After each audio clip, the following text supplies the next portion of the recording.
The proceeding will start shortly. Order. Well, good morning, colleagues, and good morning to our witness. You probably won't be surprised, Mr. Bryson, to know that your attendance before us this morning, for which we are grateful, generates a little bit of conversation in social media and in my inbox. I just want to say this, if I may, and put it on the record. We are a democratically accountable committee of the House of Commons, and we are a pluralist committee committed to hearing all voices and all strands of opinion across the spectrum of views in Northern Ireland. I said right at the start when I was elected as chairman back in 2019 that I wanted to hear as many voices as possible to ensure that our knowledge base was as full as it possibly can be in order to help shape the politics of Northern Ireland. And that is why you're here this morning. It's not the first time you've appeared before this Select Committee. 5 years ago you told our predecessor committee, and I quote, "There is no place for terrorism in the modern Northern Ireland, and we all need to move forward within the parameters of the democratic process." Can you confirm that that is still your view? How do you envisage people moving forward within the current democratic process?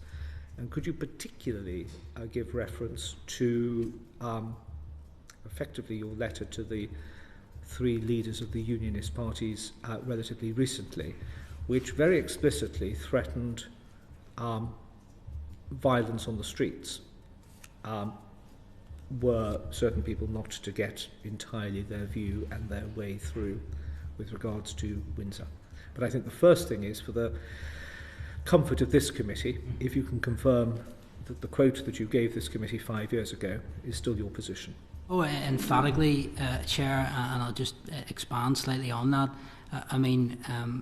People are entitled, and indeed the Belfast Agreement recognised that people have disparate and different views on the conflict in Northern Ireland and roles people played, but we're now 25 years or more into, well, more than that if you count the period since the ceasefires of peace. I emphatically believe that the only way forward, particularly for working class Unionists and loyalists, is via the medium of education, politics, and particularly the law, which I have a particular passion in, and there's no place in Northern Ireland for terrorism or violence or any such activity. So I emphatically stand over that. And to your first point, yes, controversy seems to be generated, and follow me wherever I go, but I appreciate this committee being open to engaging, and when we met, Chair, at the Belfast Agreement 25th anniversary conference,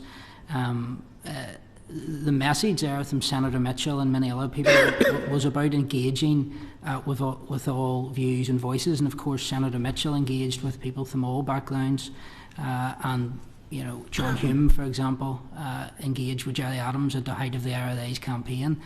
So I don't think there's anything wrong with engagement, to try and, as long as that engagement is to try and move people along. And my engagement with loyalist groups is in that context, is to try and move people along to a place whereby they can play a positive role in society within the confines of the law and a culture of lawfulness, and where anybody does have an influence in society, that it's used positively without crossing over into coercive control. So I know there's some members of the committee, for whatever reason, not here today, but I just want to put on the record, happy to engage with anybody. A couple of weeks ago I had cause to be looking over the old correspondence, and I recalled how well myself and Claire Hanna, for example, worked in relation to SIF and other matters like that, had a very good relationship. So happy to rekindle any of that and engage with anybody. Can we just pause there? You've mentioned education.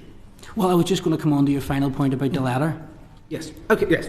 Please. Well, emphatically reject the suggestion that there was any threat at all in the letter, let alone a threat of violence.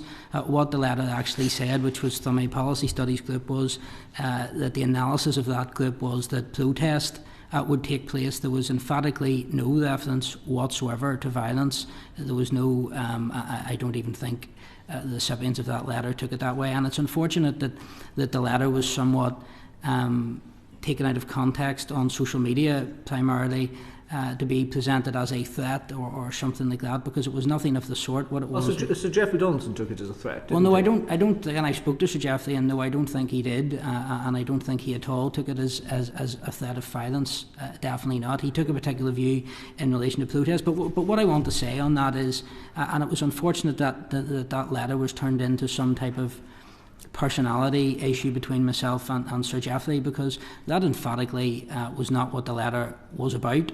I have a very good relationship with Sir Geoffrey. He is the leader of unionism, and he is a democratically elected leader of unionism, and it will be for Sir Geoffrey and his party who have received a mandate to take the decisions and the best way going forward. But what the letter was doing was setting out and saying, and it's entirely legitimate, by the way, for any citizen or any lobby group to contact their elected politicians and say, look, we believe this is what the mandate is based upon. We believe this is what we would like you to do, and to set that out. And that's what the letter did. And I stand over the content. Well, okay, let's just pause there a moment, because you've referred to any unionist who may, not necessarily with enthusiasm, but in the world of realpolitik,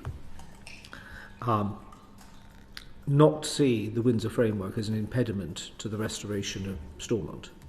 You've referred to those people as collaborators. The general narrative has been that anybody who moves away from the ultra position is no unionist, would be a collaborator, would be guilty of a sellout. It's not, is it not, an extraordinary interpretation of your letter where you refer to, and you're right to say that you refer to protest, having used language of the subjugation of the union, having used language of collaborators, etc., it doesn't take much of a step to realise that you probably weren't referencing peaceful protest. No, I emphatically was. So if you emphatically were, why did you not say peaceful protest within the law? Well, because in a democratic society and in the United Kingdom, protest, I mean, if you look at all the jurisprudence of the Article 10 of the Convention, it talks about protest. So the default position is protest is peaceful. So let me set it out clearly. When I talk about protest, I talk about peaceful protest, and actually, But you know as well as I know. Well, so you know as well as I know that when we had the demonstrations and the protests against the protocol, quite a lot of the quid pro quo from some of the paramilitaries was to say to the young, from within their own communities, we need you to go out and start throwing your weight around, throwing a few missiles about, setting fire to a few things, etc., and we will expunge or reduce your drug debt. But no, emphatically. I mean, that is not within the rules. No, sorry. Well, two points. I'll come back to that. I'll deal first with the language in the letter. The subjugation of the Union is the words of the Supreme Court of the United Kingdom. The ultimate judicial authority in the United Kingdom held that the Act of Union, which Lord Trimble, who negotiated the Belfast Agreement, said the Act of Union is the Union, and he was right to say that. The Supreme Court said the Act of Union is subjugated and in suspension. So the word subjugation was stated, and in fact the word subjugation was introduced into that litigation by Senior Crown Counsel for the government. So it was the government in their written submissions to the Court of Appeal who said that the Act of Union... But when you use the term, you're not using it in a legal sense. You're talking about it in a much more... Well, subjugation is subjugation. So if there's a quarrel over the word subjugation, then I suggest the first port of call ought to be Senior Crown Counsel for the government, who went to the Court of Appeal and put that in his written submissions and his oral submissions. And in terms of collaborator, I mean... legitimate political discourse can be robust at times. It can be colourful, and that's what that is. And I do hold the view that the Act of Union is the Union. You've referenced an understanding of history. Anybody who has an understanding of Vichy France will understand the weighted language of the use of the word collaborator or collaboration in a political context. It's not an appropriate word to use, is it? Well, no, I feel it is, and I mean, other very senior elected politicians, Jim Allister, for example, has used the term. We know what happened to collaborators in Vichy France. Nobody is suggesting that, but Jim Allister, for example, are they not? Jim Allister, for an example, an elected political leader in Northern Ireland, used that term, and as I say, I stand over it, but I'm not going to quarrel over terms. But on to the issue. Good, because language is important, Mr. Bryson. It is, because you mentioned in your opening remarks something with which I fundamentally agree with you, which is the role of education. Mm-hmm. Social media, etc., just allows effectively the echo chamber to be repeated, sometimes with a greater degree of volume. Where is and I think everybody around in this room would agree that the need for political education, rights and responsibilities, etc., has never been more important. What's your role within that, with paramilitary groups advising effectively on the scope of realpolitik, and allied to that a huge amount of interest in, but a great degree of uncertainty about, your specific relationship with the leadership of the DUP and Jeffrey Donaldson? Because at one point you were sort of seen as... Well, what is the question? Sort of Siamese twins. Well, sorry, can I just answer the part about... because you had made a comment about the anti-protocol rallies. The anti-protocol rallies were organised by perfectly lawful groups of people who come together. They were attended by the political leaders of unionism, Sir Geoffrey, Jim Allister, Baroness Hoy, a former government minister, Ben Habib, a former MEP, myself, and at all times, Sir Geoffrey, myself, Jim Allister, called for those to be peaceful. They were peaceful, and actually those protests were designed to act as a pressure valve to allow the immense anger in unionist and loyalist communities out through a productive way, and I think that's why it was appropriate that Sir Geoffrey and the unionist leaders engaged within that. And actually, whether people like it or dislike it, loyalist leaders used their influence to prevent violence on the streets, to diffuse violence on the streets, and didn't encourage anybody. If loyalists wanted to turn on violence, and quite sure they well could have done it, they didn't do it. We've seen a sporadic outburst of violence in April. It was actually loyalists, and the PSNI will back up this assessment, who then engaged with the young people, along with Northern Ireland Alternatives and other bodies such as the ACT Initiative, and discouraged young people from taking part in those violent protests, and instead coalitions and groups like that engaged in peaceful protest. And I mean, I've seen people before. I think Assistant Chief Constable McEwen was before this committee, and he said that some of the people involved in those coalitions may have had a paramilitary background. The answer to that is this: I'm not interested in who somebody is. I'm interested in what they're doing. So if somebody is coming along and they're engaging in peaceful protest, they're encouraging others to engage in peaceful protest, then I'm not particularly concerned about what that person's background is. I'm more interested in what they're doing in the here and now. Mm-hmm. I'm sure we'll get into this later in the discussion, but and as the IRC recognises, there's different, when you talk about loyalist paramilitaries, there's different motivational groups within that, and we'll come on to that in more detail, I assume, later on, but it's important to recognise that. But you had touched on there around relationship with Sir Geoffrey, but what was the question, or what is the question? What was the, I use the past tense, what either was or is? Are you an advisor? No.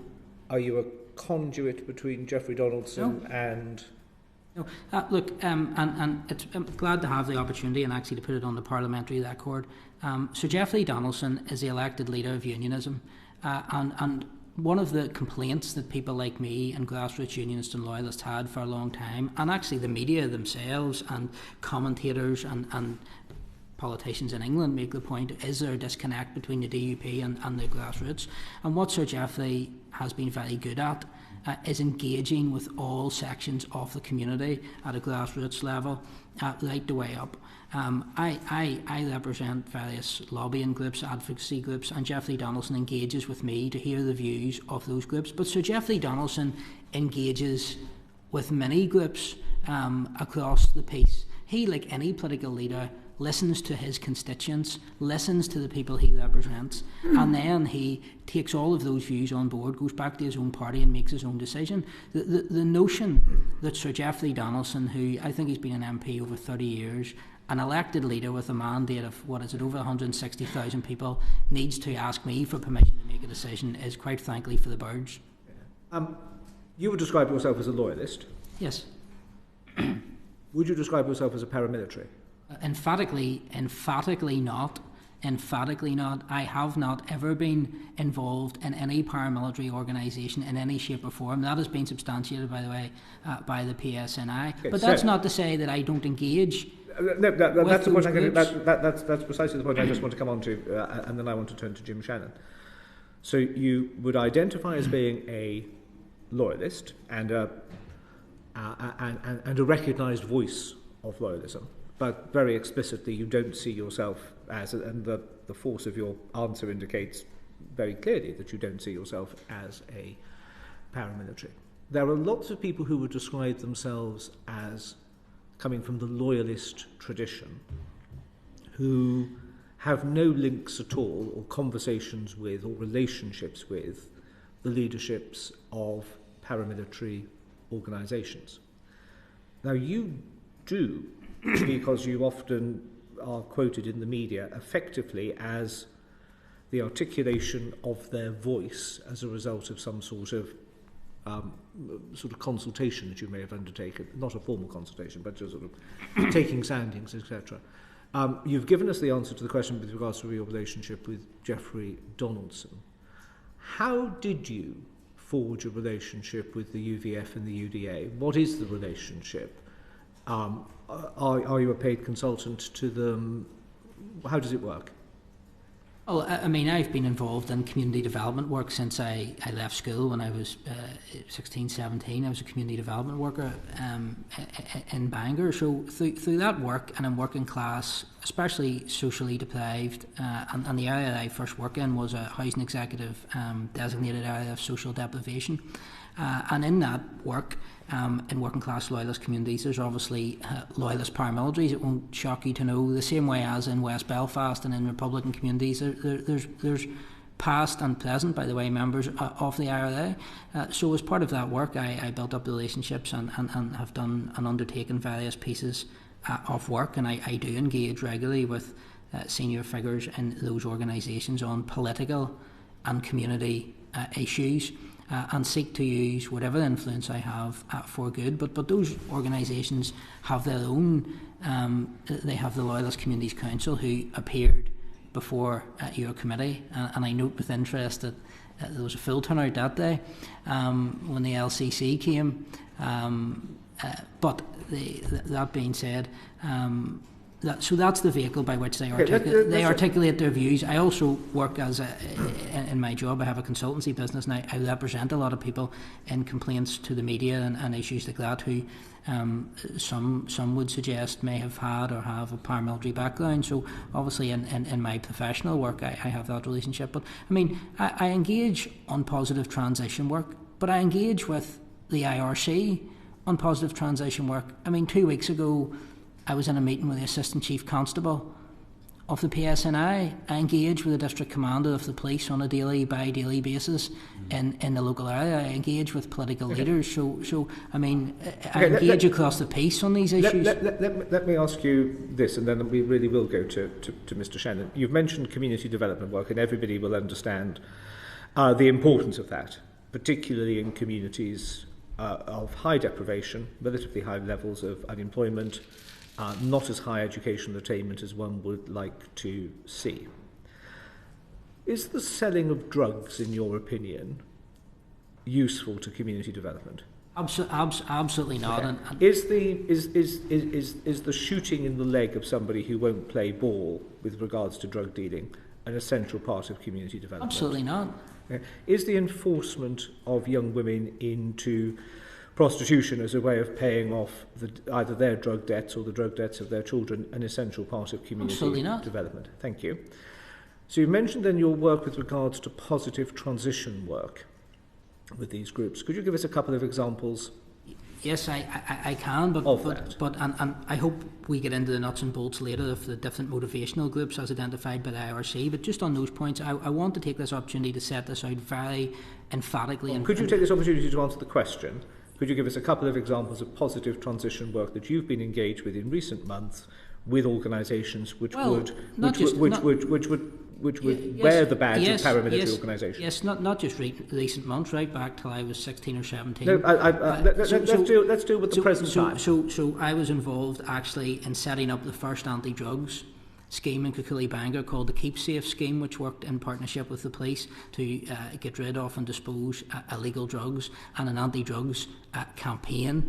I've been involved in work on terms of the imaging paramilitary murals, where militant murals of gunmen were taken down and replaced with community images. I work on a daily basis with Northern Ireland Alternatives, which is a government accredited community-based restorative justice scheme, and I, myself along with a number of others teach courses in constitutional law and in human rights and in community development. But I want to take the opportunity to say this: drug dealing, criminality of whatever sort is not loyalism, is not welcome in loyalist communities, does not represent loyalist communities.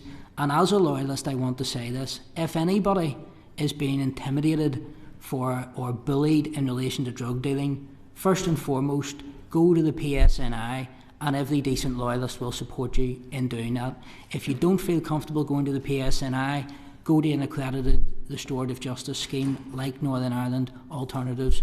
Drug dealing and criminality has no place in our communities, and I fully support the PSNI in dealing with anybody who is engaged in drug dealing or criminality, and that includes people who purport to be under the banner of an organisation when quite often they actually aren't. But anybody, no matter who they are, if they're involved in criminality or drug dealing, the PSNI should deal with that, and deal with that as strongly as they possibly can, and I emphatically support that work when done within the law. That's encouraging to hear. Final, which is this. You're a very articulate individual, passionate in their political beliefs. You know as well as I do, this committee knows as well as you do, Northern Ireland knows as well as you do, that the monies, that the funding, that the mechanisms of the loyalist paramilitary groups are solely generated through criminality. You've referenced the work that you have done on those areas of criminality of which we've spoken. Why do you, and I don't want to put the onus all on you, because there's a number of actors in the field, but why do you feel that you have been unsuccessful in persuading paramilitary loyalists to cease criminal activity? Well, I'll address the issue now when I talked about, and the IRC in their fifth report identify this, and I term it three motivational groups. So within loyalist paramilitaries, there's essentially three groups of people with different motivations. You have, and this is the IRC's analysis sort of translated into my words, but I agree with it. You have people who are involved for socio-economic reasons, so young people who have been dragged into these organisations or maybe being used by other people, don't have many life opportunities, employment, educational opportunities, so find themselves drawn in for socio-economic reasons.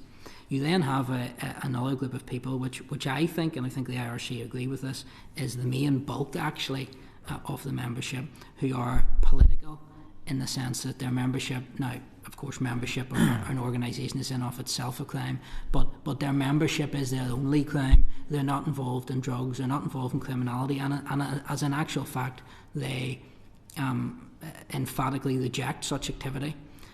So those are two important groups for transition. And then there's a third group of people who may have joined the organisations to use those badges of convenience for their own criminal activity, and those people are the policing issue.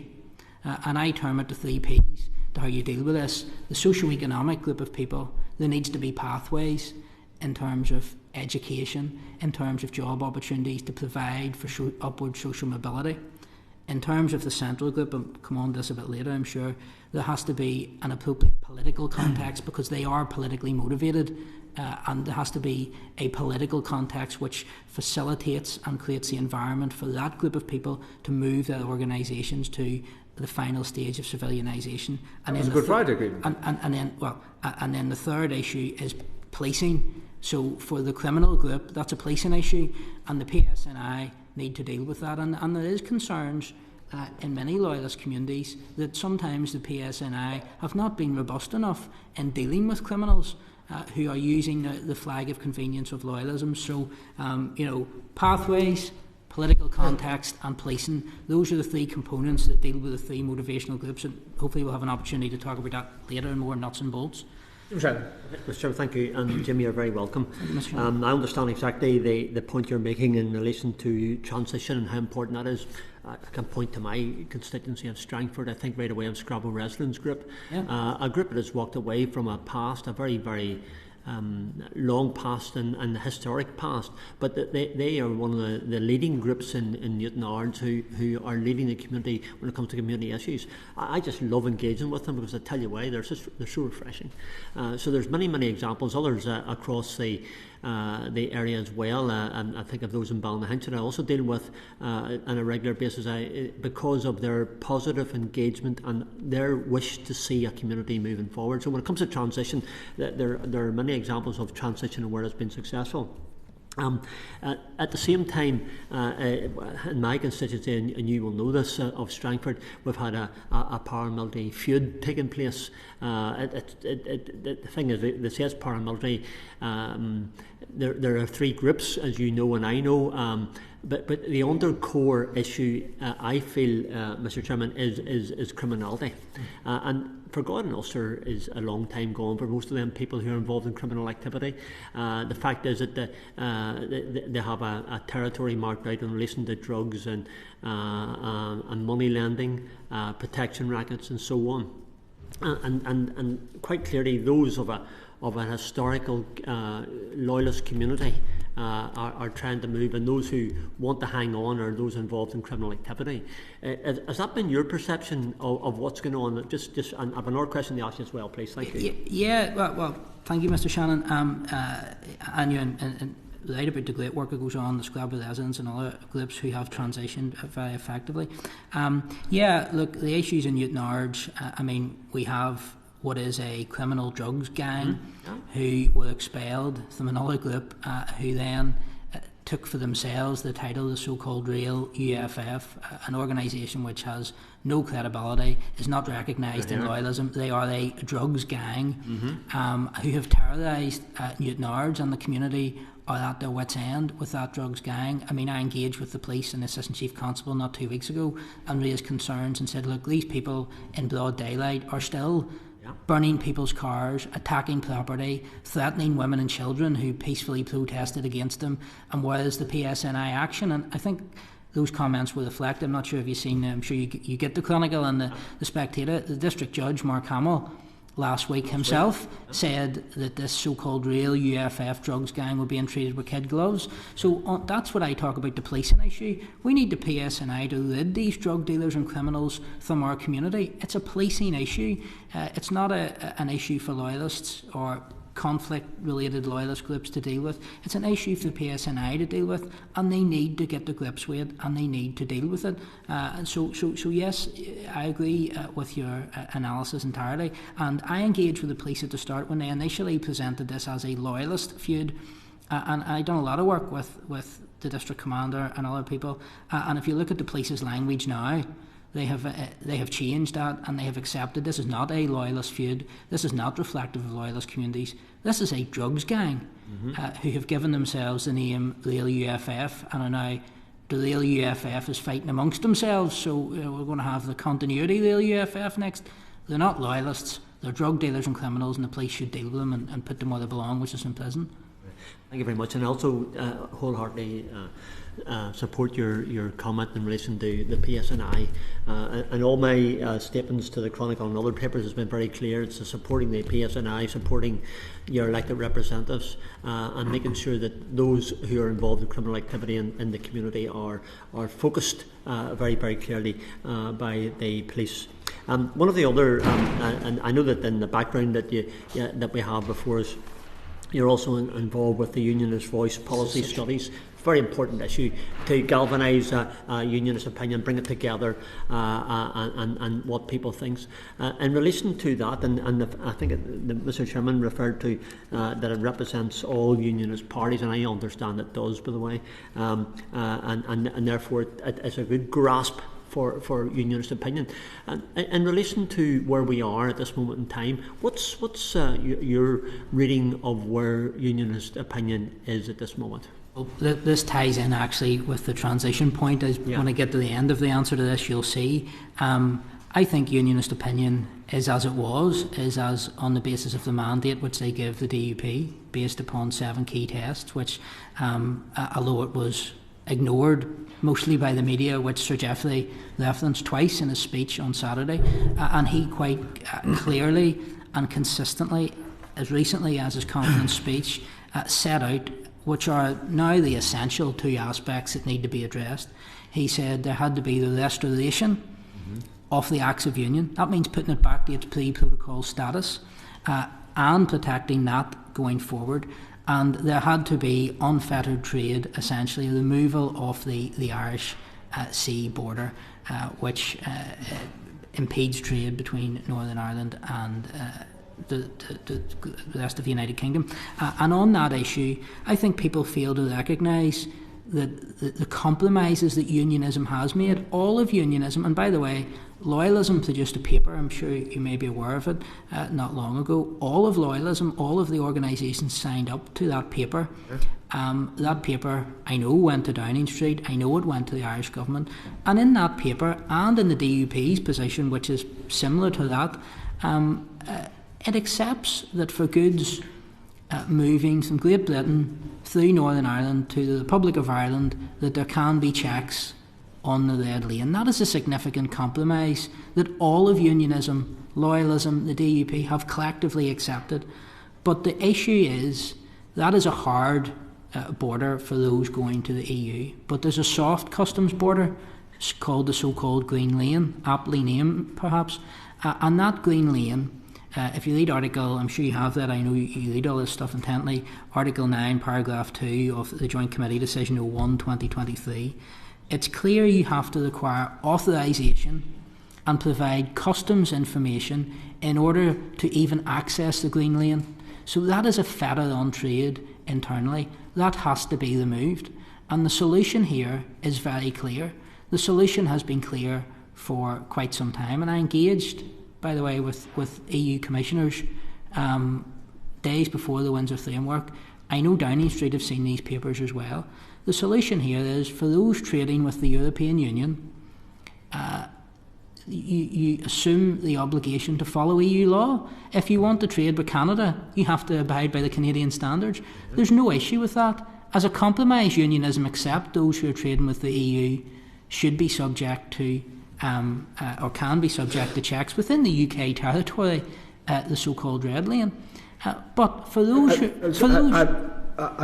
this is an inquiry about paramilitaries. I don't want to get into the weeds of the operation of the Windsor framework. The final point, for those trading in the Green Lane internally within the UK... I really don't want to get into the weeds of the Windsor framework. We're having a conversation, an inquiry on paramilitaries. Representing a unionist PUL opinion, which you do through the union, the voice that you referred to, I mean, is there a hardening of opinion? Yes, there emphatically is, and bringing it back actually to the transition issue. And I spoke earlier about the 3 groups of people, which is socio-economic, those who are politically motivated, and those who are just criminals. So let's forget those who are criminals. That's a policing issue. In terms of moving forward, the political group, as with 1994, as with 1998, the political context has to be right to facilitate those moves. So when Loyalists brought about a ceasefire in 1994. They did so based upon a political context and constitutional guarantees. And you've led the people who put their lives on the line within loyalism to bring that peace, the Billy Hutchisons, Jim Wilsons of this world, very, very respected people in loyalism who were ex-prisoners but who committed themselves to the peace process and put their lives on the line for that. In 1998, there was a political context whereby Unionists and Loyalists believed there were constitutional safeguards.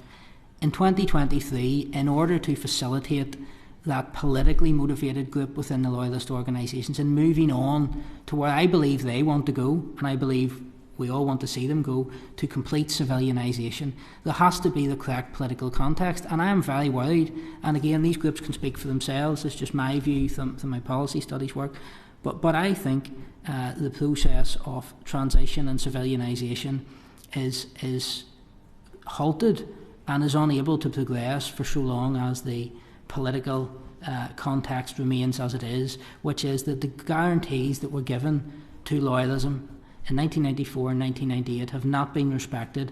And in that regard, I struggle to see how those organisations can progress, because the leaderships of those organisations need to be able to say to their members, the union is safe, the guarantees which we signed up to in 1994 and 1998 are still in place, and they can't do that while the protocol and framework remains. So that is an issue which needs to be resolved, and I deeply worry that until that's resolved, I don't think we're going to see the progress that we all want to see on that issue.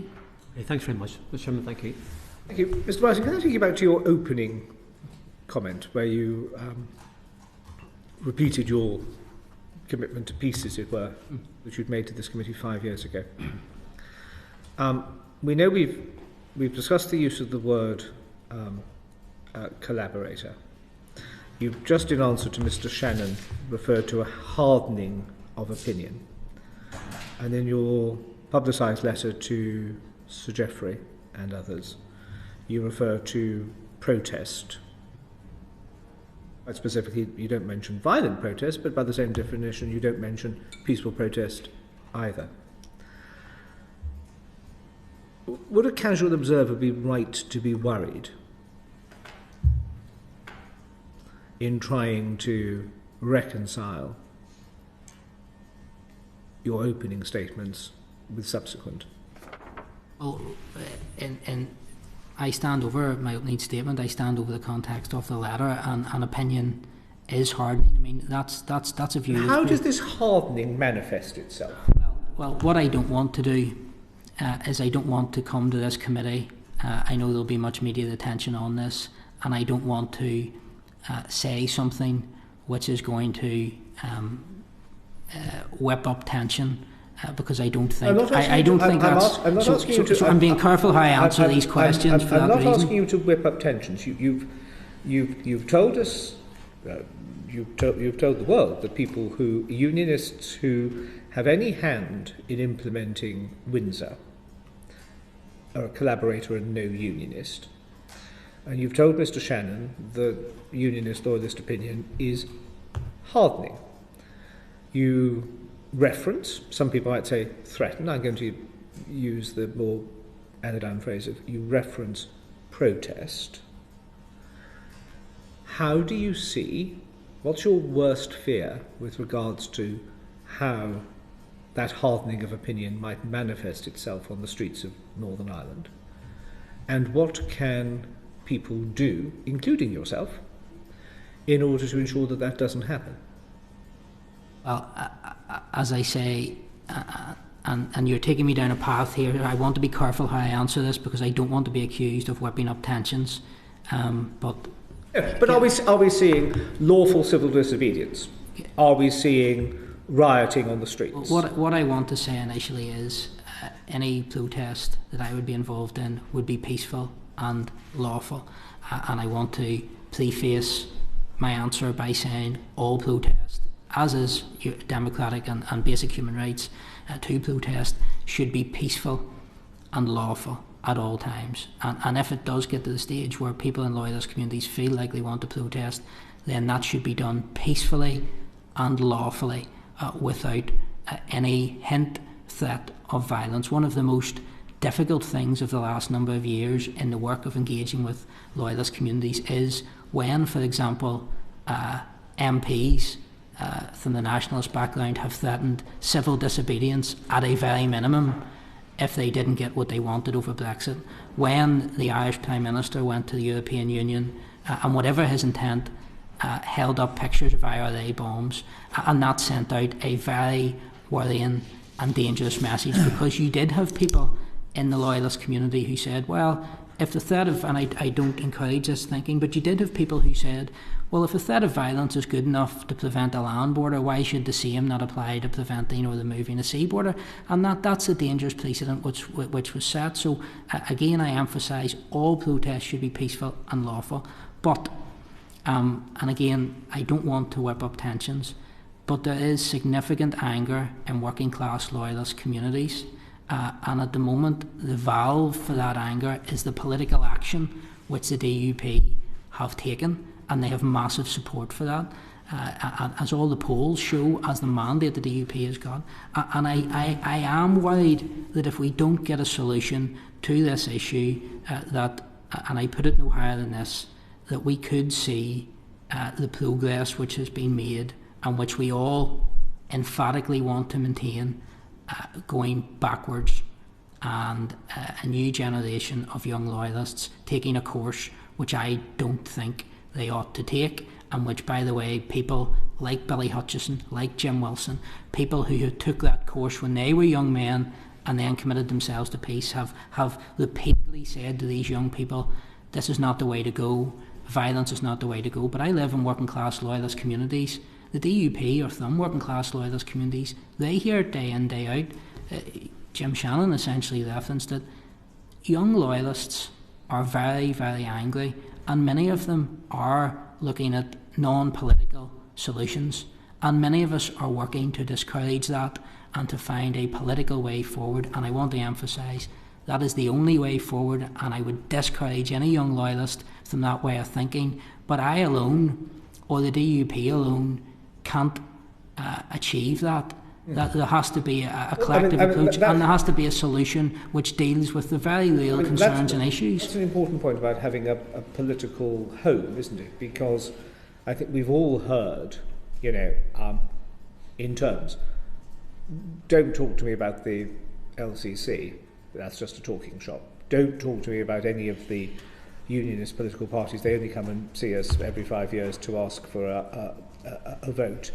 And it's all become frightfully middle class, and therefore that the loyalist working class Protestant who would describe themselves as a loyalist effectively sees themselves as party politically homeless at the moment, and that's something which should be addressed in order to try to find an avenue with elected representatives to articulate their particular point of view. Otherwise they just become disenfranchised and disengaged, don't they?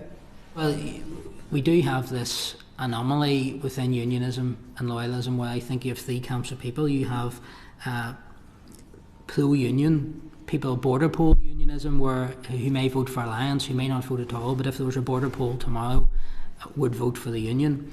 You then have political unionism. The DUP are far and away the largest manifestation of that. But then you have cultural unionism and loyalism, who are, and this is going to sound a bit of an anomaly, and it is, who are highly politically motivated, highly culturally politically motivated, but are disengaged from the political institutions. And that's a real problem. It's a problem for unionism, which has to be addressed, and I think that's part of the reason why Sir Geoffrey, and prior to Sir Geoffrey, by the way, when Edwin Poots was leader, Ian Paisley MP, he initiated a loyalist engagement process within the DUP to try and engage with working class loyal. And when I say a loyalist engagement process, I don't mean a paramilitary engagement process, I mean in loyalist communities, and who worked to try and bridge that gap. So there is emphatically there's a problem. The DUP, through their engagement, are trying to solve that problem. But I absolutely agree with you. This culture, the 10 or 20,000 people that line the Newton Ards Road in Belfast on the 12th of July, probably 2,000 of them vote.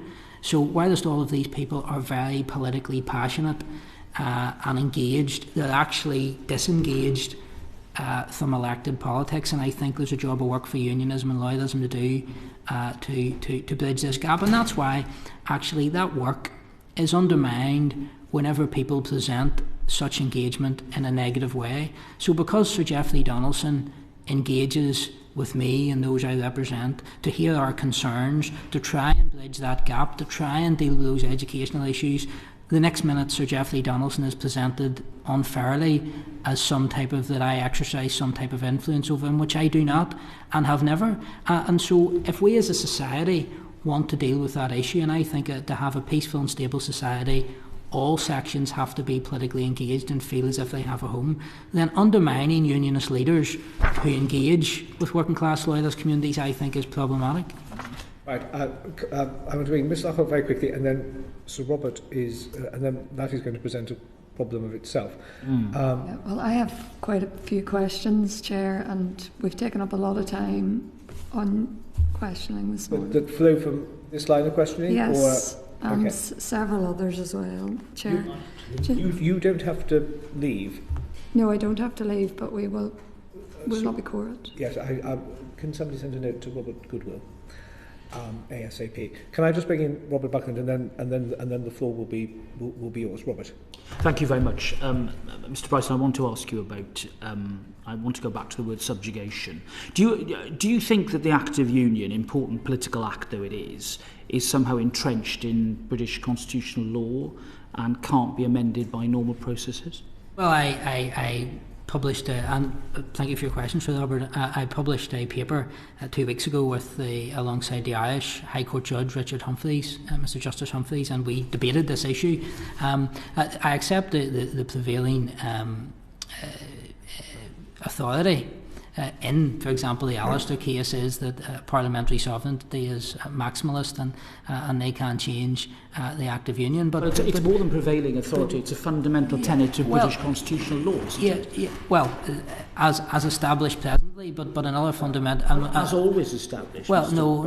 What's novel about the point? Another fundamental aspect of the British Constitution is that it's evolving and it's changing and it's unwritten. So different legal views and authorities may prevail. I do have the view that we ought to have constitutional fundamentals which, unless expressly and deliberately disavowed, should prevail. And I accept that is not the prevailing legal authority. We've seen that in the Alistair case, but the Alistair case sidestepped actually the sort of Thoburn issue, the constitutional statutes issue, because with a bit of clever footwork, it found that Section 7A deliberately and expressly subjugated Article 6, and I would like to do a straw poll of all the MPs who voted for the Withdrawal Act and ask them, did any of them know they were subjugating Article 6 of the Act of Union?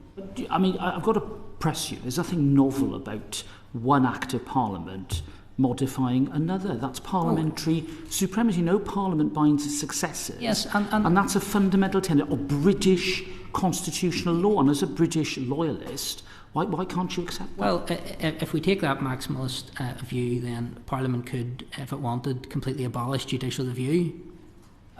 A sovereign parliament could. Yes. Politically, obviously, that would be an extremely unwise action. But the point is this. These are arguments about policy and politics, Mr. Bryson, aren't they?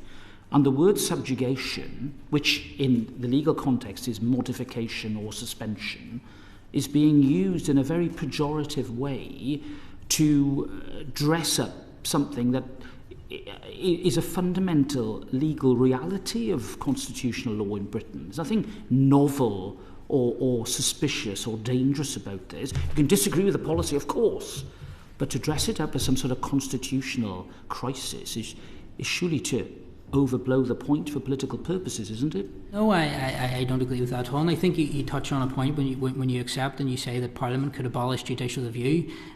For example, it may well be the case that something is legal and lawful, but that's quite different. And something may be unconstitutional but still be legal.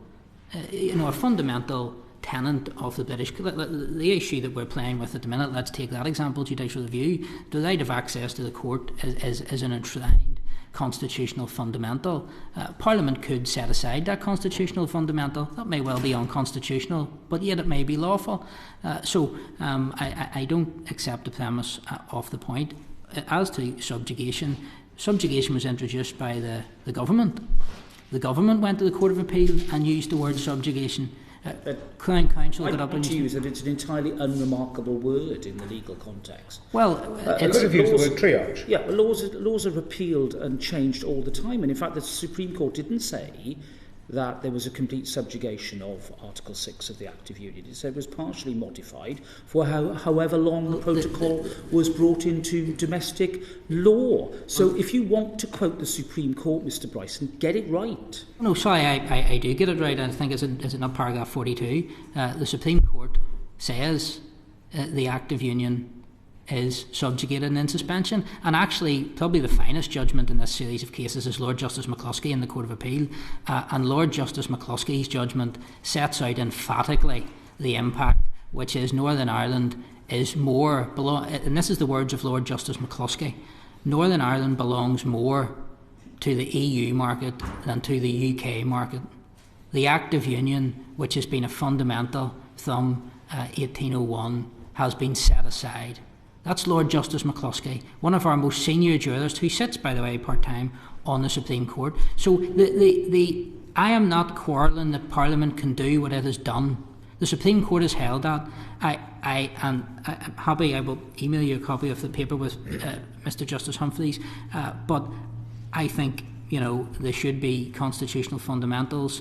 That's not the prevailing authority, so dealing with the situation as it is, yes, Parliament can do what it has done, whether it's constitutional and wise, and whether it's consistent, by the way, with the promises made and understandings given in 1998. Lord Trimble, who negotiated the Belfast Agreement, stood up and he said, the Act of Union is the Union, and the Act of Union remains in force. The Act of Union has been modified, suspended, subjugated without consent. That fundamentally alters the promises and understandings given to the Unionist people. The Act of Union has been modified before, Mr. Bryson. We know that. The creation of Northern Ireland, it modified the Act of Union. No. There's nothing novel about this. No, actually, it didn't. The Government of Ireland Act changed the territorial extent of the Act of Union. It did not actually alter. It impliedly repealed parts of the Act of Union. Well, actually, the territorial extent of the Act of Union, Article 6, was not impliedly repealed by the Government of Ireland Act. The territorial extent was changed. And I mean, we see this point on social media sometimes, which is somewhat of a silly point, saying, the Act of Union referred to the Ireland and it's now Northern Ireland, so it doesn't apply. I mean, there was a statutory instrument which said from hereforth every reference to Ireland should be read as the 6 counties of Northern Ireland. So the fundamentals of the Act of Union remain in force, and every court up to the Supreme Court has held that, and they have been modified, amended, subjugated. What has happened here? Yes.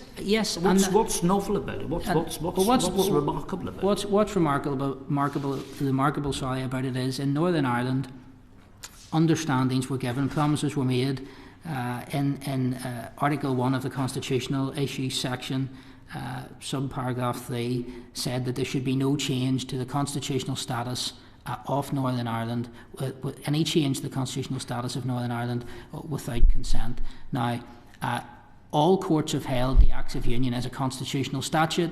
That constitutional statute has been subjugated, amended, suspended. Which can be amended with clear rationale. So that is a change which has been put upon the people of Northern Ireland without consent, as promised in the Belfast Agreement. So that is the issue here. If Parliament, for example, would it be appropriate if Parliament decided, well, we have the Belfast Agreement, Section 1, or I don't know, the schedule that deals with the border poll. I know what we'll do. Parliament will just change that. We'll say, well, 75% for the border poll now. Does anybody think that would be consistent with the Belfast Agreement? That would be acceptable? No, it wouldn't. It wouldn't be accepted and it wouldn't be tolerated. But yet, changing fundamental understandings, for example, key decisions coming before the Assembly subject to cross-community consent. Section 42 of the 1998 Act expressly, by Section 56A, inserted by the Withdrawal Act, disapplied.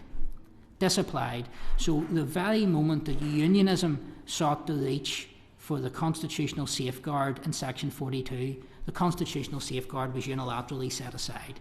Now that is the source of the anger and frustration, and whether these things are lawful, and the Supreme Court has held that they were, and I don't quarrel with you on that, but are they politically fair? Are they equitable? And do they preserve the very delicate political balance in Northern Ireland? Northern Ireland rests upon a political balance more than a legal balance, and that has been upended by both the protocol and the Windsor framework. So as I understand it, you think that the important constitutional convention about our unwritten British Constitution should be replaced by something codified? Is that what you want to see, with entrenched constitutional provisions? Is that your view? I wouldn't entirely object to that, but I think as a very starting point that there are constitutional fundamentals. And let me put it like this. Article 3 of the Act of Union creates this place, this beautiful place in which we sit. Now, do you say that Parliament could repeal Article 3 of the Act of Union? Parliament could abolish itself? No Parliament can bind its successors. So could Parliament abolish? But so Article 3 of the Act of Union creates the political union. There is no such thing as entrenchment. Yes, in but this is yes, and I emphatically accept that. But if Article 3 of the Act of Union creates this place within which we sit, that's the political union, and Article 6 creates economic union. Could Parliament abolish itself and say, well, we're not going to have Parliament anymore? We're going to usher in a dictatorship.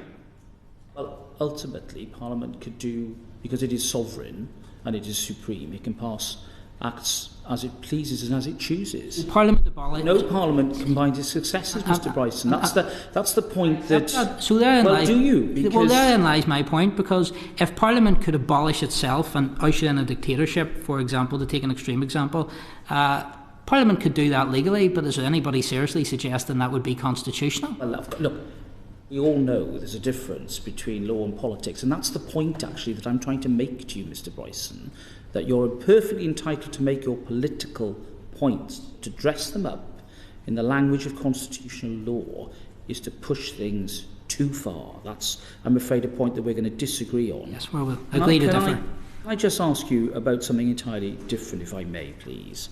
You and I know that there are different functions that the police exercise with regard to paramilitarism as opposed to terrorism. And overall responsibility for national security, of course, remains with the UK government and the PSNI.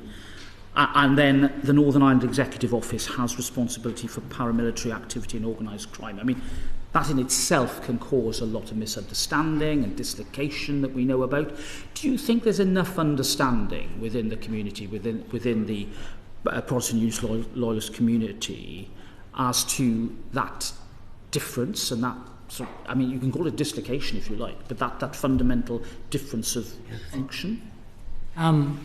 Well, short answer, no, because, and this is an issue, for example, the Paramilitary Crime Task Force, which is set up, so that's the PSNI, it has responsibility for crime and paramilitary activity, but there's this artificial distinction created whereby the Paramilitary Crime Task Force deals with non-national security issues, but for example, and I put this to the PSNI, and they said the Paramilitary Crime Task Force do not investigate the IRA, because that falls under, and we know the provisional IRA, MI5 security assessment, police security, continue to be involved in a range of criminal activity, but they aren't investigated by the Paramilitary Crime Task Force. And many people in working class loyalist communities would say, well, what is the artificial distinction here? Because I think it's accepted that the provisional IRA no longer are engaged in terrorism, so they don't actually pose a national security threat.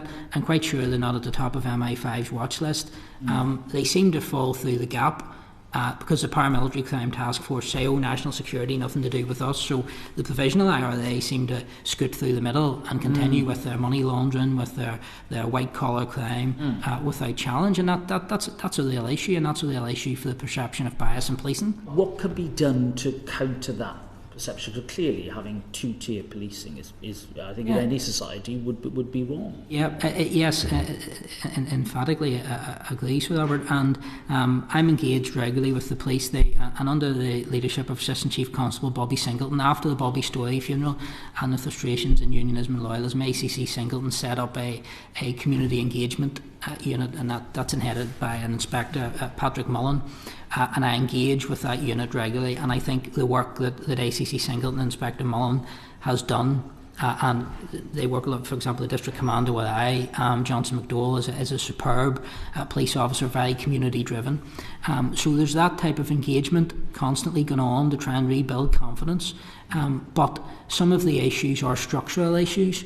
So, for example, when you have the paramilitary crime task force, who, in their own words, do not investigate the IRA, and that's a constant source of confusion and anger within, and then you have the good work of, let's say, the uniform side of the house, that community engagement team, district policing, then the two almost undermine each other. So I think there's a job of work for the police to do in terms of marrying up what the paramilitary crime task force do and what local police do. Because, for example, you have community police officers who go into working class communities, engage, build up relationships with people, and then the paramilitary crime task force use the same officers to go in and carry out house searches.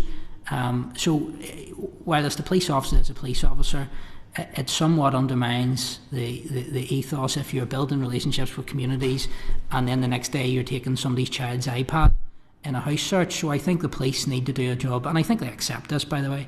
They need to do a job of internal work, but I do want to place on the record that there has been a lot of work done by that team of Assistant Chief Constable Singleton and Inspector Mullen and Superintendent McDowell, where I am, which is very important work, and they should be commended for that, it's fair to say. Thank you, Mr. Bryson. Thank you. Colin Lockhart. Thank you. Can I say right at the very outset, thank you very much, Jamie, or Mr. Bryson, for coming to today's meeting. I have to say it's a disappointing meeting. Disappointing with the attendance, and disappointing that the voice of loyalism hasn't warranted attendance by some from across the board. So very disappointing, and I think that will not be lost on the people back in Northern Ireland. We're a court meeting, and between the three of us, yes. we can cover the ground. Chair, with due respect, I'm going to make my points. I was going to say I take your point. The hostility that has been evident in this meeting, the barrage of questioning, re-questioning, and I believe it's been nearly like a character assassination. And I think sadly for any loyalist watching these proceedings, they will see the hostility in which the loyalist voice is held by this government of this land. Ms Lockhart, I'm going to interrupt you.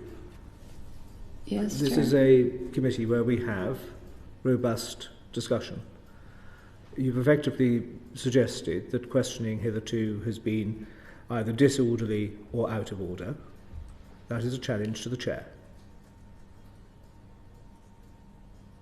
I didn't say disorderly, I just felt it has been very hostile towards the chair. So my questions are, I'll proceed with my questions. You as a loyalist voice within the community have been subject to consistent silencing or attempts to silence you within the media and within the public square. Why do you think this is? And what message do you feel that sends out to the community that you speak on behalf of? Well, it's a political purpose, and we've seen actually recently, for example, SDLP and Alliance and others who have campaigned essentially to have voices like mine, deplatformed from the BBC, blocked from the media. I mean, it's a long way from John Hume's engagement with everybody, and it's become very angry and toxic. And look, I'm willing to engage with anybody, and as I say, as I touched on at the start of the meeting, I mean, for example, and unfortunately she's not here today, I had an excellent relationship with Claire Hanna, in and around social investment fund. I mean, I was looking at correspondence the other day, we worked together on formulating questions, challenging SIF and things like that. So there were those excellent relationships. So I do find it a bit strange that some of the people who are most hostile to me now, or to me engaging with Sir Geoffrey, were more than happy to work alongside me when I was in dispute with the DUP on certain issues. So it seems to be people will work with you for so long as they're getting their own purposes served, but when they're not... Oh, that's the transactional nature of politics. Yeah, well, it is. But I think it's important to put that on the record. So, but I think there's Carla, or Miss Lockhart, there's a political purpose to it, in that they want to silence working class loyalist voices, because actually there's many people would be more than happy to see loyalists out on the streets with balaclavas throwing petrol bombs, because they can understand that and they can demonise that. People don't want me sitting in Parliament in a suit engaging positively with MPs or others bringing a loyalist message, because number one, they don't like the message, and number two, they can't understand the messenger. When you can't understand something, you try and destroy it. And look, I've had this for 10, 15 years, and I don't talk about people on this committee external to that, but when you've had that for 10 or 15 years, it doesn't bother me anymore. It's water off a duck's back. I don't care. But any new voice coming through in unionism or loyalism will look at what's been attempted to be done to me and others, and it will dissuade them and it will discourage them. And it is an intense thing to be, and you've been subjected to much of this yourself. It is an intense experience, and there's a coordinated effort by some political parties to shut down the voice of loyalists. And I just happen to be the most futile or fertile target of that, and I think that's what's ended up happening. But look, the message I'll send is, I'm not going away. I'm going to keep articulating my message. I'm going to keep fighting for the rights of my community. I'm going to keep appearing on the Nolan Show, and I'm not going to be bullied or intimidated, and neither is the loyalist community. So we are going to put our best foot forward. We are going to encourage education, and we are going to engage with our political leaders. I am going to stand side by side with Sir Geoffrey, with Jim Allister, with yourself, with Ian Paisley, with all these other people, because loyalism is not a dirty word, and we'll continue to engage with our elected representatives, and we'll continue to stand shoulder to shoulder with yous, and one hopes yous will continue to stand shoulder to shoulder with us. Thank you, Mr. Bryson. Just in relation to the Northern Ireland Protocol, and we know that it was created partly in response, we touched on this earlier, the Chair touched on this earlier, was created partly in response to the threats by senior nationalist Republicans, Leo Varadkar amongst them. That violence would return if there was any border created on the island of Ireland. What impact do you feel that had on the loyalist community when threats were seen to win? Well, it just reinforced what many people had, and this had been building since 1998, which had felt that the ethos of the Belfast Agreement in terms of its implementation and outworking almost turned into unionism must give and nationalism must get. So because nationalism would not tolerate so much as a CCTV camera on the legitimate land border, unionism had to be subjected to a full-blown sea border. And the basis for that was undoubtedly, and people will disagree with me on this, I hope the DUP agree with me, but some others will disagree with me, the threat of violence was rewarded. The threat of violence was weaponised for political currency. The South Belfast MP said, and this is a direct quote, "We will have civil disobedience at a very minimum if there's so much as a CCTV camera on the land border." Now, if I came to this committee today and said there'll be civil disobedience at the very minimum unless the Irish sea border goes, I would be hung from the highest tree. I would be pilloried. So why was it okay for nationalists to weaponise for political leverage a threat of violence? And many people in loyalism, and people like me, are saying, look, two longs don't make a right. We need to do this politically and work with the DUP to get the political solution. But many people in loyalism look at that threat of civil disobedience at a very minimum, look at waving around pictures of IRA bombs. Could you imagine the United Kingdom Prime Minister went to the European Union, waved about a picture of the Dublin Monaghan bombings and said, if we don't get what we want in these negotiations, this is what could happen again? That would have been, the world stage would have been an uproar, but yet when the Irish Prime Minister does it, it's not, I was going to say it's ignored. The immoral nature of it is ignored, and actually he's allowed to use it for significant leverage. I'm going to intervene as I did earlier. We're having an inquiry on paramilitarism, not on the how did we arrive at the Windsor framework and the protocol. Well, we did have quite a long question session there on the active union, so I'm just following up on this part that I would like to question on, but thank you very much for your answer on that. Do you feel that the ongoing presence of the Irish Sea border does allow for recruitment of paramilitarism? Do you think that's having an impact on recruitment and or a potential recruitment given just the unrest that it's causing within Northern Ireland? And does it make transition more difficult? Well, in short answer, yes and yes. And to flesh that out a bit, I mean, senior leaders in the paramilitary organisations told me, and I know this from living in loyalist communities, that young lads were beating their doors down, wanting to join the organisations to fight against the Irish Sea border. And those organisations, to their credit, the leaderships of those organisations did not go on a recruitment drive, and they put those young lads down the pathway of peaceful protest, politics, and discourage violence. So I think it's important to put that on the record. And as I touched on earlier in response to Mr. Shannon, I think that, and this is and I want to stress this, it's important, this is my analysis from the work which I do and engagement with senior figures. The organisations can and do speak for themselves, and they will put their own position forward. But my analysis is I cannot see the transition process moving any further forward for so long as that political context remains. So I think there's a big prize here. And loyalism politically produced that paper which went to Downing Street. I know Sir Geoffrey also engaged on that issue with the government. And there's a big prize here, because if we can get a solution which restores the constitutional safeguards and the guarantees and restores the balance, and that's what Northern Ireland's about. It's about an equilibrium and a balance. The balance is upset. If that balance is restored in legislation and in law for the people of Northern Ireland, then I think there's a big prize in terms of the organisations then could be in the political context to move towards the final stages of civilianisation, which is dealing with existing structures, if any, and extant weapons, for example, if any. That would be a process which the IRC are trying to facilitate.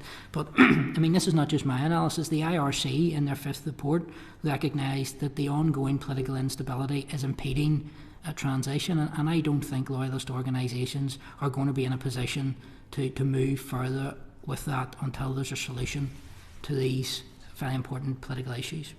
Okay, thank you. And the final question that I have is just really around confidence in policing.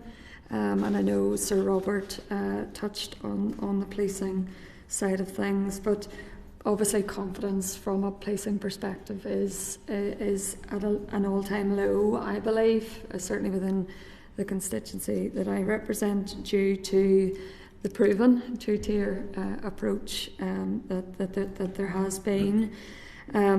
For the benefit of the committee, maybe you could outline the basis for the belief of the need for reform of policing to ensure that the loyalist voice is heard, and that how does that then feed into transition? How important is that to loyalist transition? Well, there's a lot in that, so if you just, I'll and if I forget a bit of it, please remind me. One of the important issues, and we've seen recently, there's been enhanced calls for the turn, for example, to 50-50 recruitment and all of those issues. And I think that's very destabilising and unhelpful, because I take this view: the best person for the job in the PSNI should get that job, whether they be Catholic, Protestant or any other religion. We shouldn't have quotas imposed upon people. We shouldn't have discrimination against people in order to achieve these quotas. Some of the best police officers I work with are officers from a Catholic tradition, and they are very fair to the Unionist and loyalist community and very understanding. So I think I want to put that on record. Calls for 50-50 recruitment is destabilising. It was always wrong, and we shouldn't go back to further discrimination. In terms of confidence in policing, I believe there needs to be structural reform, because I think inherently policing was created in the womb of politics, in the sense that the PSNI came about as a concession to nationalism. I don't think that's in any way in dispute. Nationalism didn't like the RUC, so the RUC had to go. So the PSNI, and 2013, the then Assistant Chief Constable Will Kerr said, look, I'm paraphrasing him, but Assistant Chief Constable Kerr, this was after flag protests, said, look, I accept we have focused too much on winning the support of nationalist and Republican communities, and we have forgot all about Unionist and loyalist communities, and I think that has continued right the way through. And we do have two-tier policing. I mean, it's not a people talk about the perception of two-tier policing. It's a reality. I mean, what Sinn Féin wants, Sinn Féin gets. We've seen that with Legacy. We see that with the Bobby Story funeral, and we see the damning judgment of Mr. Justice Schofield. So in terms of how that feeds into transition, an important part of transition is that Unionists and loyalists, particularly loyalists, have confidence in policing, that the PSNI will do their job. So, for example, where there are criminal gangs giving themselves some badge or name, loyalist communities need to be confident that the police will deal with that, and will deal with that effectively. And at the moment, they aren't. And this is going to sound somewhat of a conspiracy theory, but criminality has been allowed to embed itself in loyalist communities over the last 25 years, and that has led to socio-economic deprivation, that has led to a lack of opportunities. And I just wonder, does that suit some people's interest very well, to have working class loyalist communities criminalised? And because, to go back to the question you said about how I'm treated, people will go to the ends of the earth to try and demonise me because they can't understand me. So I must be a drug dealer, I must be a criminal, I must be a paramilitary, because it's not possible to have a working class loyalist sitting before a committee of the House of Commons or the House of Parliament giving evidence in a suit, because I should be sitting here in a Rangers top, a baseball hat with UVF and UDA tattoos and love and hate in my knuckles. That's what people want to see, and that's how they've characterised our community. So that's what a lot of the demonisation comes in. So in order to move forward, we need to get over all of that. And in terms of eradicating criminality from our communities, there needs to be opportunities for young people to engage in education. And if you look at all the money that was poured into communities through the peace process, and I say this all the time, and this is a generalisation, so I mean it's not in every case, but a lot of the money that went into loyalist communities was for have a trip to the Boyne, lovely in of itself, do a cross-community trip, lovely in of itself, go to the Somme, fantastic, all this superficial stuff, which is great for a day trip. The money that went into nationalist communities went into building capacity and infrastructure, to send people to law school, to train people in journalism, to allow that community to become upwardly socially mobile, whilst the loyalist community were sent off on trips to the Boyne and the Somme. So I want to see investment, and not investment to paramilitaries, investment into bona fide community organisations, the likes of Alternatives, the likes of the ACT Initiative, community organisations, women's centres, to empower and build capacity in our communities, to allow young loyalists to become lawyers. And I say the best message I can give to a young loyalist, the best weapon that you can pick up to defend the Union is a law book. You will have more success in the High Court than you will on the street with a petrol bomb. And I think that message is starting to get through. I use the example of the Tigers Bay bonfire. when there was an effort to move the bonfire 5 years ago, that would have just turned into a riot. The young people were building petrol bombs, and I says, look, let's not do this. Let's go to the court. Let's intervene in the case. Let's put our message across, and we did, and we won, and that sent out a clear message. So I think it's really important that we create those pathways to build capacity in our communities, and having safe communities free from criminality is a really important part of that. I think a very strong message, and certainly your last comments there are very good and very helpful for young loyalists. As someone who represents an area with a lot of loyalist housing estates, very proud to represent them. Some of the very best people from within those housing estates who have made the transition and have very successfully made the transition, and I believe you're right. I believe it's education, and for me, I think, and I'm trying to phrase this in a question, do you believe if this government was to invest in education, and particularly for young Protestant boys, it would assist in trying to transition people away from? Absolutely, and I use the example, and you'll know this, I was in your constituency along with the former Attorney General John Larkin, and we engaged and taught in a constitutional law and human rights workshop for loyalists from the Portadown, Lurgan area, and it was fantastic. We'd done a 6-week course, went through the Know Your Rights, human rights law, and I felt a real empowerment by those people at the end of it who became really engaged in the subject, which some of are complex subjects, and felt empowered to stand up for themselves and build that capacity. So I think there needs to be targeted education to build pathways, and I had this conversation at the 25th anniversary with the present Attorney General, Dame Brenda King, and that I would like to see, for example, the Attorney General do some work to go into loyalist communities to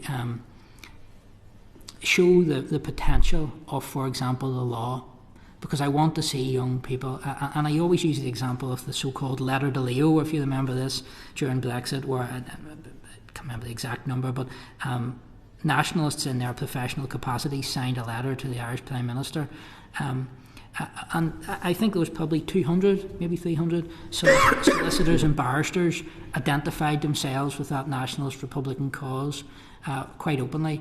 If I went down to the Bar Library today and asked to find one barrister and said, look, put your name to a letter for the rights of the loyalist community and identify yourself as a loyalist, I honestly, genuinely don't think I could find one person. So I think there is a real imbalance in terms of the professional class, and we need to find pathways for young loyalists to get into that, particularly law, media and academia. And I shamelessly say to young loyalists, it's the best way to advance your political cause, because if you can influence through academia, build intellectual capital which trades up the chain, if you can be in the media and put the message across that way, and we know there's many journalists who use their professional capacity to advance their own political objectives, and if you can be in the law to represent your community and to take strategic cases, for example, that is the best way by which to advance the cultural, the constitutional and the economic prosperity of your community, and don't let anybody say to young loyalists, you're not good enough. That you can't. I joined the National Union of Journalists in Badness in 2015 for the very simple reason, why shouldn't a loyalist who meets the criteria be admitted? People resigned, there was chaos, people walked out, and this is the same who accepts former IRA convicted terrorists into their ranks. So there's a glass ceiling, and it's a class issue as well. Loyalism, it's not about working class and middle class. Loyalism and working class unionism has become an underclass and is treated that way by the professional class. And my simple message is no more. We're going to go to the courts and we're going to stand up, we're going to have a suit and a tie on, and we're going to argue our cases, and we're going to do it competently and professionally. We're going to engage in the media. We're going to come to the Houses of Parliament, and we're going to fearlessly engage with MPs, and even if we respectfully disagree, and we're going to take our message, and that's where loyalism is going. And I'm not going to let anybody criminalise or demonise my community, and the fight in that respect goes on. And just one last comment, Chair. Thank you very much, Chair, for allowing me the leniency of time. And can I thank you, Chair, for ensuring that Mr Bryson was able to present to committee. I know that you did assist in getting that. And I was not challenging your chairmanship. I was simply making the point that for any loyalist watching the proceedings, again, it felt very much that there was hostility. So I think it's important that if we're looking at transition and we want transition for loyalist communities and to get young people diverted away from entering into that deep, bad world of paramilitarism. You know, loyalists who subscribe to the law and order need a voice, and that's my point. Thank you. Just say, I just wanted to say, I mean, I think your answers to Ms Lockhart's question with regards to the efficacy of education and engagement and the empowerment that brings is absolutely on the money. I mean, I don't think anybody should question that. And I fundamentally agree with you, Mr Bryson, that I think there was a queasiness, might be the most polite word to use, of engaging with the loyalist world by professional politicians and civic society, because there's such a gulf which has been allowed to open up for a whole variety of reasons. And part of these sort of sessions is to try and identify that gulf and try and find ways to close it, which takes me to this point. You very kindly, as a result of our conversation back at Queen's, put together a programme of engagement for me, which I was very grateful for. I came away with a few takes, which I'd just like to sort of put on the record, if I may, which is there is an appetite to transition from many, not all, but from many. There's an argument for those who do, and I just want to take issue with one point that you say that I'm absolutely certain that you're right, that opposition to Windsor is not the best recruiting sergeant to the argument to transition. It puts a brake on it. Now, the rebuttal point clearly is that it's a bit of a transition brake, never mind a storm brake. There were 20 preceding years in order to transition, and so there has to be a question about, which I'm not asking you to answer, when does the rope of patience finally snap? But what can we do? I take your point about the need for robust policing, because there has been, I think, a general perception, whether right or wrong, amongst loyalists who are not involved with paramilitarism. By far the greatest number of people who would describe themselves as loyalists are not involved in paramilitary activity. That it's become endemic, and it's always going to be there, so we just have to sort of work around it or work through it. But when we've had people who have sought to pull out of principally the drugs trade, and I agree with your point about using loyalism as a flag of convenience, we're talking here about organised criminal gangs who destroy their own communities. They're not destroying the other side's communities, they're destroying their own communities. But they pull out of drug dealing. Another or a new or a rival group, the real UVF or the real whoever, come in and say, oh, about you, we're going to take over this territory, because the need for the drugs doesn't disappear when one group of people transition out. How can we, at this late stage, post-1998, expedite a permanent transition for those who are currently engaged? And the same side of that coin is to energetically ensure that there are not others who will backfill the vacuum which is created as they move into other forms of activity. Because if it's just a perpetual cycle, there's no incentive to transition out, because you're just going to lose, not you, but people are going to lose the proceeds of criminality and just let some other devil enjoy the proceeds of criminality. There's a lot to unpack in that, but so I think, to take the IRC's point, and what I want to say initially, preface this by, and people may not like this point, but I think when constitutional issues, when the framework is sorted and when the political context is right, when we get to the stage when that's all sorted and the big prize can then be pursued in terms of a process to bring finality to these matters, I think that the organisations themselves have to be engaged with in terms of the process design, because whether people like it or not, that's the Belfast Agreement, decommissioning, all of that involved the governments at a senior level engaging directly with the organisations. So in terms of, there's no point imposing a process. In terms of the design piece, I think that there has to be that engagement. So it's not for me to come here and float a design or an idea. I have many in my head, but I don't want to fly kites. I think there's a lot of work to do in that. And as I've said, I think we have a transition break at the minute because of the current political situation.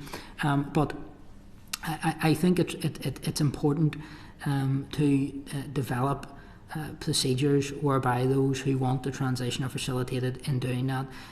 But I think it's important to understand that this central, and I talked about the 3 Ps earlier, the pathways, the political context and the policing for the criminals. So the central group who are generally politically motivated, it's important that whichever process develops creates the ability for that group to bring the bulk, the critical mass of the membership, inclusive of the legacy and the name with them, into the stage of civilianisation. Because what you, for example, and Mr. Shannon addressed the Newton-Ards issue, what you had there was a crime gang who were expelled, a loyalist group who was moving towards transition, expelled that group who were involved in heroin dealing criminality.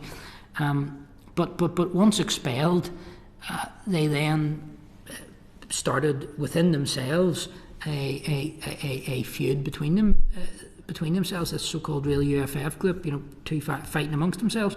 And so while it's a difficult point to make, and I see the moral opposition to it, intellectually the structures of the organisations presently are actually important, because if the fighting groups in Newton-Ards had been under a central leadership, that feud would have been resolved and mediated out inside a week. Instead, we're 6 months, 7 months later, and it continues. So I think the importance in any process is to ensure that there's a pathway for the group as a structured entity to move and to preserve the legacy. Can I just ask you on that? Because I think this is because society has changed, as we know. And the days of the sort of, in inverted commas, godfather stroking a cat in some sort of dimly lit room, given instructions, and through fear, loyalty, obedience, people just went, okay, that's what we're going to do. That deference to officialdom has broken down across almost all facets of society. The leaderships find it very difficult, do they not, to provide unchallengeable leadership and obedience, because society has just changed. And does that take you to that third P about policing? That if a group of people say, right, we're stopping these drugs because it's harming our young, it's stopping them getting the education and the opportunity, and we are then going to work very closely with the police to make sure that a faction that breaks off because it's not happy with the decision and won't abide by the order, the full weight of the law is then felt by them. Well, let me put it this way, and here is actually the key conceptual issue, which I don't, by the way, have the answer to as yet. I turn it over in my mind regularly, but here's the key conceptual issue with transition. Whether people like it or dislike it, it is a fact with which we have to grapple, is that those who had a position in paramilitary organisations in a conflict period and still do have influence in working class communities. Whether they should or shouldn't is a different question. They do. So the real question in terms of transition is, if I sum it up like this, how can that influence be used positively without crossing over into coercive control? So for example, if a young guy takes a UVF flag and goes and puts it outside a Catholic church, and the local police or the church leaders get on to people within influence in the community and say, look, this is we want this down. This is not appropriate. And the person who they go to may have had a paramilitary past, may have have that status in the community.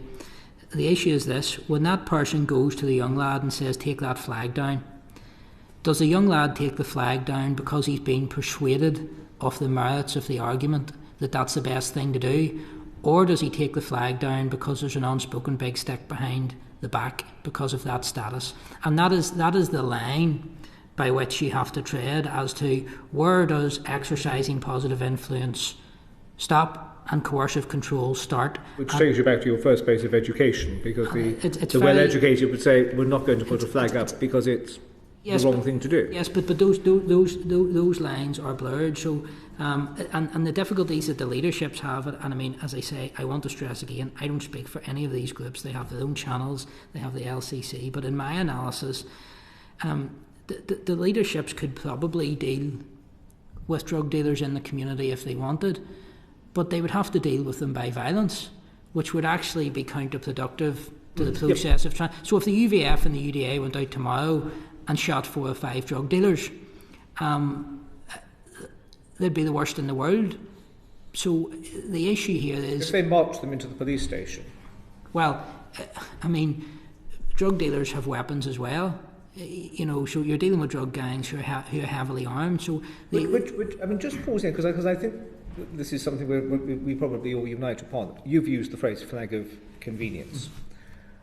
Are we right as a committee to think that there are, and is broader sort of Westminster thinking right to see it as this point, that this wouldn't solve the problem, because some of these things are hard nuts to crack, but if we are resolute in stripping away the flags of convenience, whether those flags are red, white and blue, or green, orange and white, from both sides, to say, look, these activities that we're undertaking are nothing to do with expediting the task of kicking the Brits out, or keeping the Irish out, or keeping the Brits here, or whatever. And in actual fact, what we are just dealing with, which we have on all our major housing estates in Manchester, Birmingham and London and Southampton and Bristol and Cardiff and elsewhere, people who wouldn't know an honest day's job in their life, have never paid taxes and never wanted to, who intimidate their own communities, small men making big money through selling drugs and being sort of organised criminals. No political axe to grind here. We're just talking here about criminality. Does that in any way empower your non-paramilitary loyalist to say, God, it's never been said that starkly to me before I see it. We've got to all work together to clean up our streets. Well, loyalist paramilitaries have to deal with the issue. The issue of loyalist paramilitaries has to be dealt with in terms of the flag of convenience, and I agree with you on that. But we're wrong to use the term paramilitary, aren't we? Because it suggests some sort of grand structure of defiance. You see, and I think, and people miss this, and it's in Section A of the 5th report of the IRC, and it's really very, very important. And the IRC, and I spent many hours engaging with them, the IRC grasp this. Because committees like this, it's easy to demonise the organisations. Some people are still in those organisations for political reasons. The IRC recognises those divisions of motivations. Yes, and the problem for the people who are who may have been involved for conflict reasons, who may stay there because they don't want to surrender the legacy of the organisation to criminal gangs who would use it as a flag of convenience. For all of those people are tarred with the one brush. So I think it's very important, and the IRC, as I say, and that's why I think it's really important piece of their work, is that when we look at loyalist organisations, conflict-based organisations or prescribed organisations, we look at it through the lens of the motivations behind the individuals, rather than simply saying, because it's an unpopular opinion, but I mean, Tim O'Connor, Mitchell Rees, Monica McWilliams, John McBurney, they're very experienced in this stuff. I mean, they're not mouthpieces for paramilitaries by any shape or form, but they have put their name to the point of saying, look, hold on a minute, it's not so simple. There's actually a group of people here who are politically motivated. So I think society, if they want to get to the bottom of this issue, if they want to help in removing the flags of convenience for those who are just criminals, have to recognise that distinction and have to, and I mean in the engagements we had, and I do want to say this, by the way, because I think you were really unfairly criticised by a number of people for your engagement, and there was nothing improper about your engagement whatsoever. I organised the engagements. You didn't know the names of who you were going to meet beforehand. The engagements, and I want to again put it on the parliamentary record, in every engagement we had, no matter who with, which ranged from people from loyalist backgrounds to the public sector chairs who we met, you made very clear there was no place for drugs, there was no criminality. At no stage did you come and say, guys, I think I could get you a load of money if you change. At no stage did you try and sell the Windsor framework, which would have been an unsellable deal. And I think some of the criticism you got for that was absolutely, utterly disgraceful, particularly from people who put it in the manifesto, who want a protocol for engaging with paramilitaries. And I just wonder, had you engaged through their protocol rather than your own good judgment and offices, would that have been acceptable? So I want to say that. And I'm sure in the engagement that you had, you will have seen and met men who have a past and who have been much maligned and much demonised, but I think they're genuine, and I think that they're looking for a pathway to better their communities, to better themselves, and to get out from under the constant demonisation. And look, if they're not genuine, it's a matter for the police to deal with. But and I hope you've seen that in your visit, that there are people in loyalist communities much maligned, much demonised, but who nevertheless are committed to make an effort to move on, and I think that work should be positively encouraged and facilitated, and I'm certainly not going to apologise for continuing to engage to encourage that. I'm grateful to you for that, and almost echoing your answer to Ms. Lockhart.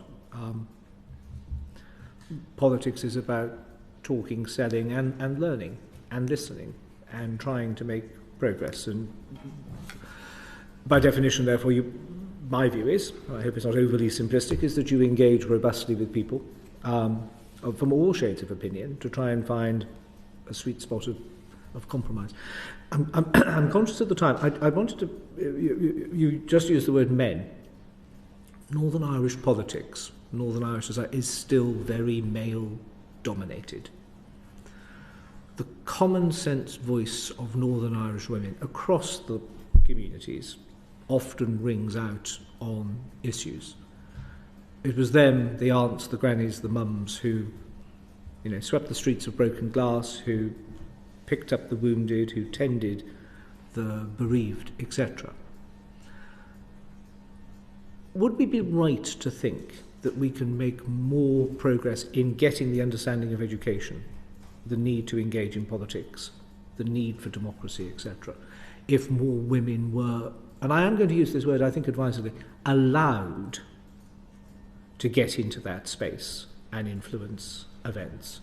I don't think it's a case of women being disallowed. I think there's all sorts of reasons for that, but I'd love to see more women, particularly in working class loyalist communities, engaged and coming forward and finding their voices and being facilitated in doing so and getting platforms in the media. I think the media should seek out loyalist women. And see, I use the word allowed advisedly because it was during COVID, wasn't it? Because we were still on Zoom. We had a lady who very clearly represented working class, peaceful loyalism, who gave us much food for thought on a different inquiry, and was howled down on social media, an absolute pile-on, with all sorts of threats, only from men. So I do use the word allowed advisedly, maybe allowed and encouraged, because sometimes that's the route to the common sense solution. Yeah, two points to that. I think absolutely women should be encouraged, but by the same token, one of the key things, in my view, to empowering women is to stop making a distinction that a woman is somehow less able to engage in robust debate or discussion, or the woman has to somehow be treated with kid gloves in debate or discussion different than a man would be treated. I think the real way to women's empowerment is when a woman is treated in exactly the same way as a man is treated in political debate and political discourse. And I think there is, within loyalism, within broader unionism, many really powerful, exceptional women, Diane Forsyth, Emma Little Pengelly, Carla, Miss Lockhart. Anybody that went to Drumclee Sunday and seen Miss Lockhart and the reception she got, and I walked. My invitation must have got lost in the post. Well, fortunately, You're very welcome next year. I'm taking that into advisement. Unfortunately, or maybe fortunately for Miss Lockhart, the famous picture of me and Jeffrey walking through the streets, Miss Lockhart was actually spent most of the journey walking beside me. That's a disclosure, might get her in trouble. But the reception that Miss Lockhart got from her constituents, men, women and children, was phenomenal the whole way. So we have really powerful, articulate women, and I just want to say... You're speaking for the smelling salts now. Well, no, I just... I just want to say, just because you did touch on... I mean far more at the sort of grassroots, changing a mindset, house by house, street. No, emphatically, but it's important to see powerful women elevated into positions and speaking out and being strong. And the issue Ms Lockhart touched on earlier in terms of my treatment as a loyalist, if you look at the treatment, Ms Lockhart, for example, she's an example because she's in the room, has received on social media the misogynistic abuse, the targeting of people's appearance, is disgusting and disgraceful. So for a young woman or a girl in a loyalist community looks at their female leaders and sees the abuse that their female leaders in the community get, that is in of itself. Well, we'd be a lot better to call it anti-social media, wouldn't we? Rather than, it's a sewer. Yeah. It emphatically is, and we've had many great fights and arguments on it. But I think it's important that we do empower and we do encourage and we do hold up the achievements of female leaders within our communities, and that drives on. Thank you. I'm conscious of time. We could spend, I think, all day discussing the issues, but we're grateful for your time and attendance this morning. Often with these sessions, some questions are answered, some questions lead on to other questions, which will be for another time and possibly for reflection in our report. But thank you very much for your attendance. Thank you very much. This morning. Order.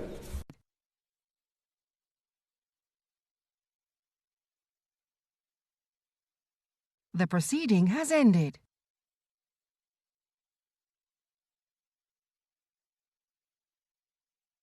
The proceeding has ended.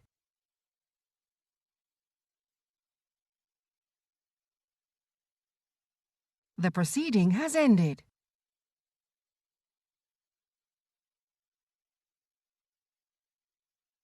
The proceeding has ended.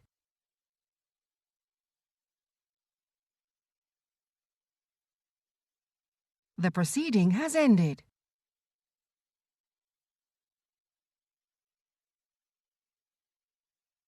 The proceeding has ended.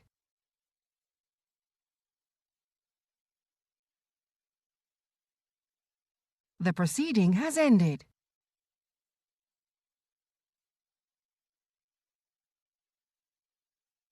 The proceeding has ended. The proceeding has ended.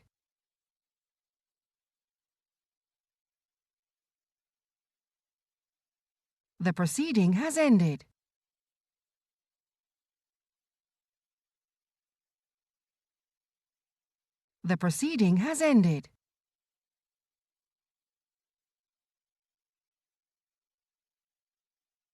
The proceeding has ended.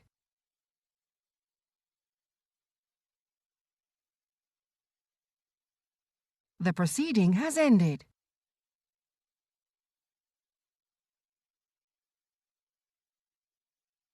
The proceeding has ended.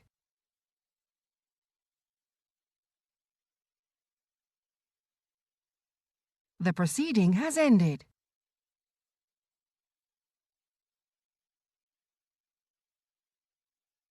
The proceeding has ended.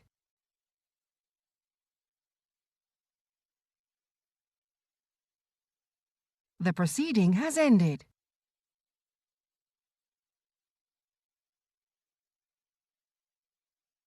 The proceeding has ended.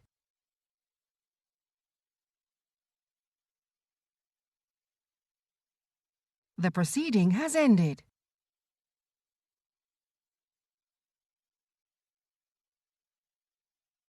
The proceeding has ended.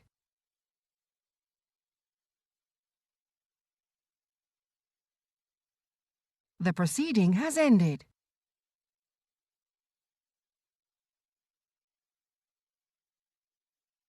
The proceeding has ended.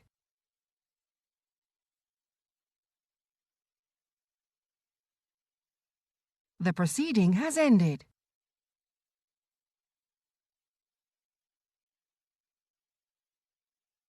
The proceeding has ended.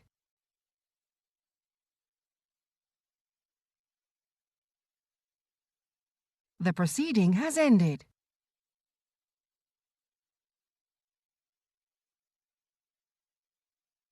The proceeding has ended.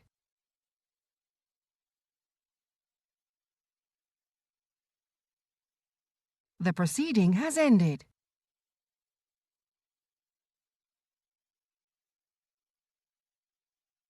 The proceeding has ended.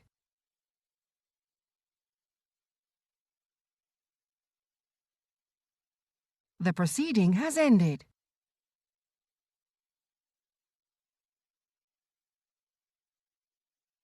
The proceeding has ended.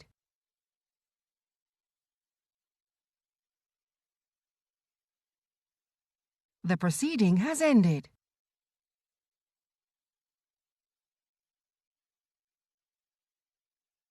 The proceeding has ended.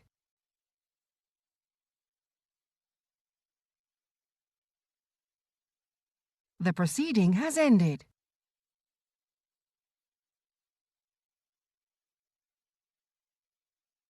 The proceeding has ended.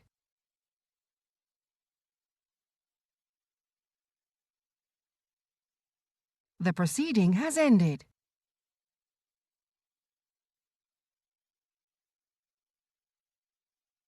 The proceeding has ended.